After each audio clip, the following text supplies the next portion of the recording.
Welcome back to the channel, everyone! It's day 12 of my retail store adventure, and let me tell you, this one was a roller coaster. My morning started like any other day, driving to the store, getting my coffee fix, and mentally preparing for the day ahead. As I was sitting at a red light, just vibing to some tunes, my phone buzzed. It was a notification from the health department. A surprise inspection was scheduled for right now. The light turned green, and I swear, I drove a little faster than usual. My heart was pounding. Who was this inspector going to be? Would they be fair? I just wanted everything to go smoothly.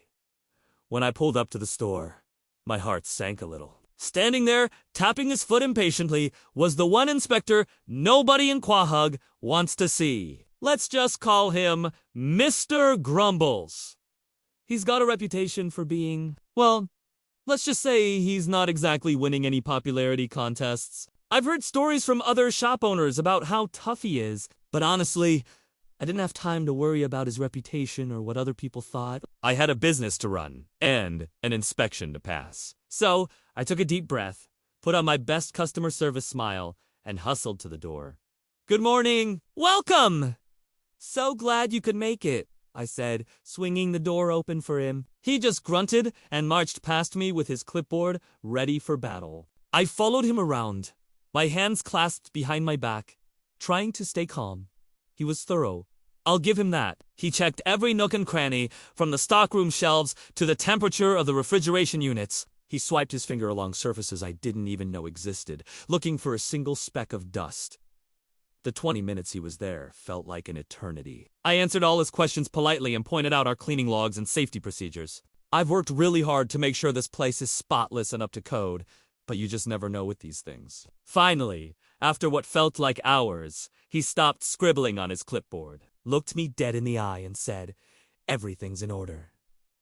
Your store can live another day." And just like that, he turned and rushed out the door without another word. A huge wave of relief washed over me.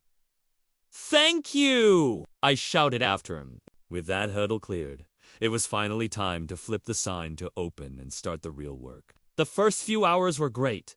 We had a steady flow of customers, a really nice rhythm. It felt like about 10 people were coming in every 20 minutes, browsing, buying, and just enjoying the space I've created. It is an amazing feeling to see your vision come to life and have people respond to it so positively. The cash register was singing, the vibes were good, and I was feeling on top of the world. After the stressful start with the inspection, this was exactly what I needed. It was one of those days that reminds you why you got into this business in the first place, connecting with people and providing something they value. The store was buzzing with happy energy, and I was just soaking it all in, feeling grateful for every single person who walked through that door. Then, around 5 p.m., the familiar sound of sirens started blaring, getting closer and closer. Suddenly, a chaotic scene unfolded right outside my storefront. It was Peter, in his car, swerving all over the road with about 10 police cars hot on his tail. He was causing absolute chaos, knocking over mailboxes and sending trash cans flying. And right in the middle of the pursuit was Joe, in his wheelchair, somehow keeping pace with the whole wild chase. It was like a scene straight out of an action movie. As you can imagine, all the foot traffic in the area just vanished. Nobody wants to go shopping when there's a high-speed, low-speed chase happening on the sidewalk. For a good 20 minutes, the store was completely empty. It was a bizarre, unexpected halt to an otherwise busy day. Since the street outside was a ghost town thanks to Peter's antics, I figured it was a good time to get some chores done. No customers meant it was the perfect opportunity to take out the trash and tidy up the back room. About 30 minutes later, things had calmed down, and Joe rolled up to the front of the store. He said Peter had been rambling about my shop during the chase, and Joe was curious to see if it was as great as Peter was making it sound, even in his altered state. We started chatting about the journey of opening this place, the ups, the downs, the whole crazy ride. He was really interested, but he was still on duty. He said, "This is great.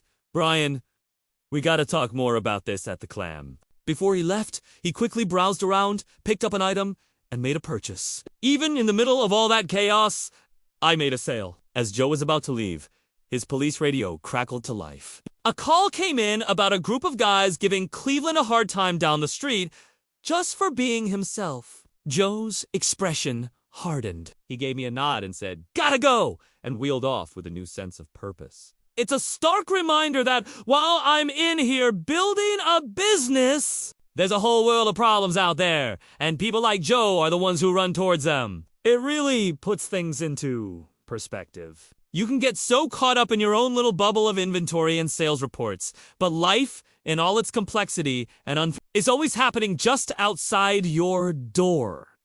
It was a sobering moment in an already strange day. After Joe left, things slowly started to return to normal. The police cars cleared out, and people started venturing back onto the streets. The evening rush began, and it was even busier than the morning. For the next few hours, we had a constant stream of customers.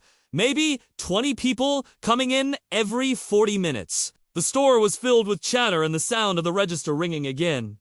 It was a fantastic end to the day, business-wise. By the time 10:30 p.m. rolled around, I was exhausted but thrilled. I cashed out the register, and I couldn't believe my eyes. We had hit the $100,000 mark again. It's an incredible feeling to see that kind of success, to know that all the hard work, the stress, and the long hours are truly paying off. I locked up the store, feeling a deep sense of accomplishment, and drove home. The house was quiet, except for the family gathered at the dinner table. Peter was conspicuously absent, which, given the earlier events, was probably for the best. Lois had saved a plate for me, and it was just nice to sit down with them and decompress. During dinner, Meg, in her classic Meg way, asked, "Hey Brian, are you hiring?" The whole table, including me, just burst out laughing.